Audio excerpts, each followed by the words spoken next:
Prenuptial agreements. Right, so I've had a few people message and comment and ask me to speak about that. What is a prenuptial agreement? Does it work in Trinidad? How can they do it?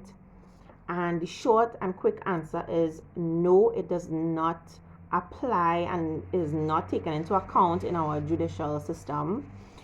You are still going to have to go through your divorce, go through your arrangement for children in the court, You're still going to have to go through a property settlement with all your assets and your incomes and your contributions being evaluated and assessed, and then having a division and a property settlement order coming into place if you cannot agree on it.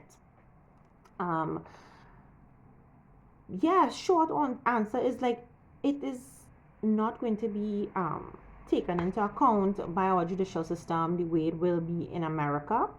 In America, prenuptial agreements, unless there are some loopholes in it, they are pretty ironclad, right?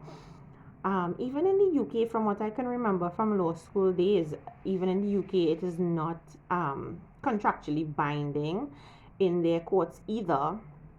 The judges in the UK may look it over to see if it is actually just and fair divisions of assets, and if the parties actually agree and will be in a good and fair standing after the fact. They may take it into account and make orders similar to that, but in most cases they are going to look for a more fair and just division of assets, and so it doesn't make sense trying to draft a prenup in Trinidad because it's not going to hold weight in our courts. It's not going to be contractually binding. However, it is important that you all have these conversations before you get married anyway. How you want things to go throughout the marriage, your expectations of when it comes to finances and properties and children. These are good conversations to have before you get married anyway, so that you both go in knowing how you want it to be and how you expect it to be.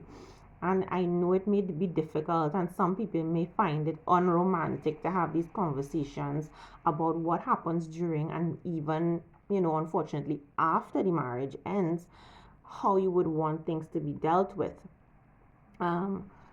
Even though it's not romantic, it is practical because life is not romantic. So you need to actually have these grown-up conversations about money, finances, property, children, these sorts of things.